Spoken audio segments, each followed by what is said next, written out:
Bonjour à tous et à toutes. Alors, je vais être tout à fait transparent avec vous. On a eu un petit souci de captation technique. Donc, Ella Atmani, gérante et créatrice d'Expanders, a accepté gentiment de nous faire un replay en fait autour de ce troisième webinaire que nous avons réalisé autour du développement commercial. Moi, je suis Eric Donadieu. Vous ne me voyez pas, c'est moi qui tiens la caméra, mais je suis très heureux de vous accueillir de nouveau. Je suis conseiller numérique à la Chambre de commerce et d'industrie du Val d'Oise. Et nous avons posé donc aujourd'hui autour de ce troisième webinaire la thématique très importante pour toute entreprise du développement commercial. Et à ce titre, nous recevons Ella Atmani. Ella Atmani, le développement commercial, je crois que vous nous avez proposé en tout cas 8 clés très importantes pour arriver à optimiser, à dynamiser son développement commercial. Oui, bonjour Eric et bonjour tout le monde. Effectivement, nous avons parlé de développement commercial et quand on parle de développement commercial, on sait que c'est le nerf de la guerre, c'est le moteur qui fait tourner toute entreprise. Quand il y a du client, il y a du business et donc ça fait tourner une entreprise. Donc évidemment que c'est un métier, que c'est une fonction qui est centrale dans l'entreprise et pour pouvoir vous donner quelques éléments, l'idée c'est pas d'être exhaustif mais vous donner des éléments concrets, pragmatiques, orientés action et résultats. Nous avons formalisé une sorte de document en 8 points clés pour mieux réussir votre développement commercial. C'est un document qu'on a produit à la fois en se basant sur ce qu'on applique nous au quotidien pour notre développement commercial, sur la base aussi de nos expériences passées avec Stéphane, mon associé, qui a tout un parcours de plus de 20 ans dans le développement commercial, mais également le fruit des échanges qu'on a pu avoir avec nos dirigeants experts en développement commercial. Très bien. Et donc, avant de commencer par les 8 clés pour mieux réussir son développement commercial, on va poser un constat. Une étude a été menée auprès des TPE-PME et nous, on a identifié 3 constats clés. Je vous pose aussi la question à vous. Le premier point, c'est le premier business développeur des TPE-PME et le dirigeant. Donc, êtes-vous aussi dans ce cas de figure? Et nos auditeurs nous avaient répondu en grande majorité qu'effectivement, eux aussi étaient, comme tout le monde, au four et au moulin. Exactement. Et consacraient du temps au développement commercial de leur activité. Exactement. Mais c'est très compliqué parce qu'il y a beaucoup d'autres choses à faire quand on gère une entreprise. Quand on est chef d'entreprise, on gère le commercial, les fournisseurs, les clients, le recrutement et plein d'autres choses.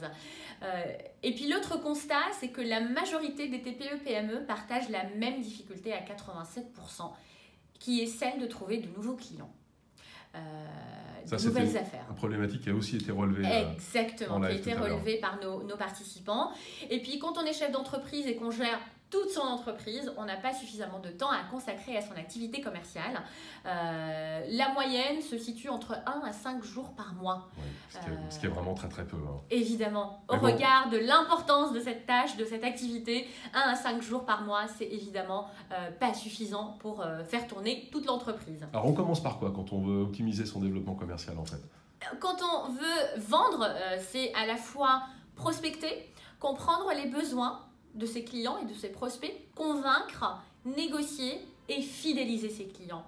Et vendre, donc c'est une notion globale, mais c'est d'abord assurer la réussite de son entreprise. Évidemment, que vous souhaitiez pérenniser ou développer votre entreprise, il est impératif de trouver régulièrement de nouveaux clients et de nouvelles affaires.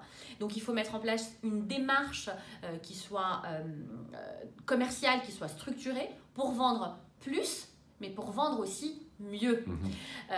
Et donc la question qu'on peut se poser naturellement, c'est que faut-il faire pour transformer nos actions en réussite commerciale? Et c'est là où nos 8 points clés vont apporter une première réponse. Le premier point, c'est la politique commerciale. C'est de se poser, de prendre le temps, de faire le point sur ce qu'on doit vendre en priorité, mais aussi de positionner son offre.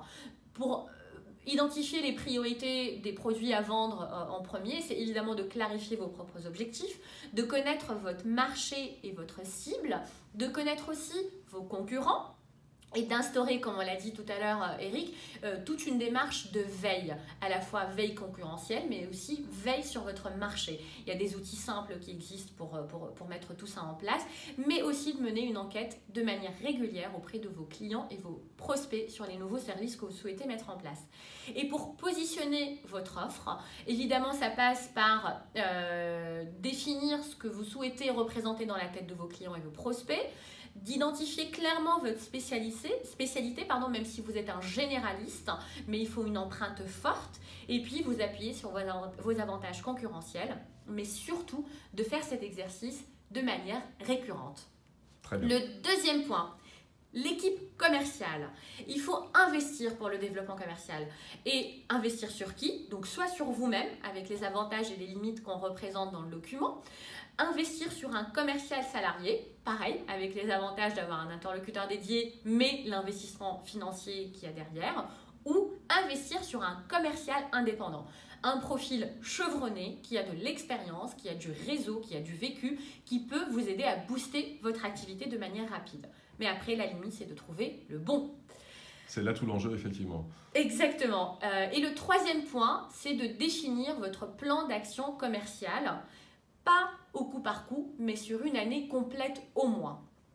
Donc je pose les actions que j'entends mener pour développer mon développement commercial. Que ce soit de gros événements ou de micros événements, je storyboard, enfin j'établis une ligne précise de tout ce que j'entends mener autour de cette thématique. Je le pose, je le formalise. Je le formalise en 3 étapes. Je choisis et je détaille chaque action.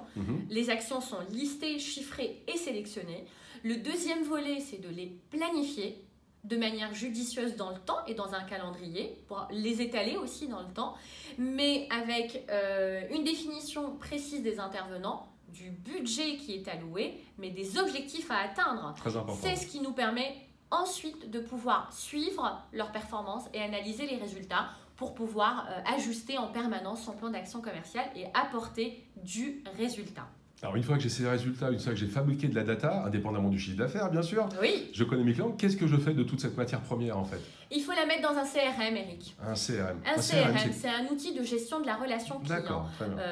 C'est la clé de voûte de l'efficacité commerciale. Il vous permet d'exploiter vos informations commerciales, les contacts, les opportunités, de gérer toutes vos démarches, à la fois de qualification de fichiers prospects, des rendez-vous, des relances, de suivre et analyser toutes vos affaires, de lancer des campagnes commerciales automatisées. Et donc, évidemment, il existe des solutions sur le marché d'outils qui, pour quelques dizaines d'euros par mois, vous permettent d'être efficace, d'être organisé et de ne passer à côté d'aucune opportunité commerciale. Et puis une petite astuce pour remplir votre premier fichier de prospects. Vous pouvez évidemment les acquérir auprès de banques de données ou les constituer de manière progressive tout en respectant évidemment la réglementation RGPD concernant. On doit protéger les données de ses clients, les exploiter à bon escient, ça c'est très important. Pour donner des exemples d'outils qui nous ont été proposés par les participants, ils nous ont parlé de HubSpot. Pardon, aléa du direct. Zoho, Salesforce qui est un peu plus cher. Et puis celle-ci aussi, celle-ci en France. Français. Évidemment. Maintenant qu'on a notre CRM, il faut développer vos avantages concurrentiels. Pour connaître vos atouts, vous devez vous poser 3 niveaux de questions. Ce sont vos atouts tels qu'ils sont perçus par vos clients et non pas tels que vous les percevez. Les 3 niveaux de questions, c'est en quoi votre offre est différente, quel service apportez-vous en plus ou en mieux par rapport à vos concurrents, mais aussi votre savoir-faire et votre savoir-être sont-ils uniques. Et tout ça, il faut le formaliser, il faut l'écrire, il faut le documenter pour que vous les ayez en permanence en tête de manière structurée. Un bon avantage concurrentiel est celui qui, quand on l'écrit, on le formalise non pas en commençant par parce que, mais en commençant par pour. Et maintenant qu'on a notre politique commerciale, l'équipe qui va la mettre en œuvre, le plan d'action détaillé et le CRM qui permet de les organiser, qu'on a développé notre prospection, nos avantages concurrentiels, il faut aussi avoir en tête l'art de la négociation, parce que vendre, c'est négocier. Négocier, c'est le rôle de l'acheteur. Et puis votre rôle à vous, c'est de repositionner la négociation sur d'autres avantages que le prix. La valeur technique, d'image, de notoriété et puis d'apport de valeur ajoutée. C'est de concrétiser un accord gagnant-gagnant, c'est de faire le troc sur ce qui est indispensable pour votre acheteur mais qui est souhaitable pour vous. Vendre, c'est aussi conclure. Quand on est en face à face, il faut détecter des signaux d'achat et de transformer idéalement, tout de suite, immédiatement, l'acte de prospection en acte d'achat et de paiement. Et comme on le disait, nous, chez Expanders, on fait la différence entre acheter, qui est d'acheter l'idée, d'acheter le produit, mais passer en caisse, qui est l'acte de paiement. L'engagement fort. L'engagement fort. Et puis surtout, ça c'est un point fondamental dans la négociation, c'est de relancer régulièrement vos prospects, vos clients, parce qu'ils ont plein de choses à faire comme vous, ils sont chefs d'entreprise aussi, et donc ils peuvent vous oublier. Et ben il ne faut pas que vous oubliez vos devis, vos opportunités. Et puis surtout, d'accepter que parfois, toutes les affaires ne sont pas concluantes, donc savoir fêter les réussites, mais aussi savoir rebondir sur les affaires qui ne sont pas concluantes. Alors, en conclusion, si vous permettez, Ella, c'est là où intervient la plus-value d'Expanders, c'est que vous mettez à disposition de chefs d'entreprise qui ont des problématiques de développement commercial, et je pense que tout le monde en a plus ou moins, une solution. C'est quoi? C'est une plateforme digitale, me semble-t-il? Exactement. Expanders, on se définit comme la hotline des dirigeants par des dirigeants.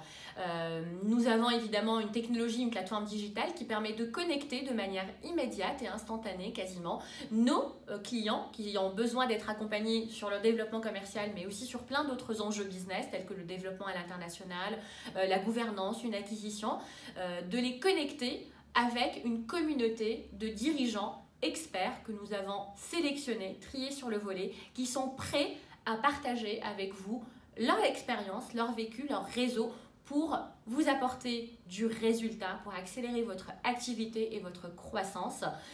Et puis surtout, nous, on vous trouve les meilleurs pour aller plus vite et plus loin, et ceux qui vont répondre à votre juste besoin. Très bien. Ben écoutez, je crois, et là je voudrais vraiment vous remercier de cette double prise, de cette double captation après ce petit souci technique. Je sais que vous serez présente mardi prochain, donc le 27 novembre, aux premiers immanquables de l'OpenSpox. Avec l'équipe Expanders. Avec l'équipe Expanders. Qu'à cette occasion, je crois, vous m'avez murmuré tout à l'heure qu'il y avait une petite offre commerciale sympathique qui attend les participants. Donc voilà, moi je voudrais vous dire un grand merci et vous inviter tous et toutes à venir nous rejoindre mardi prochain à partir de 8h30. À mardi prochain. Merci beaucoup. Merci et bonne vente.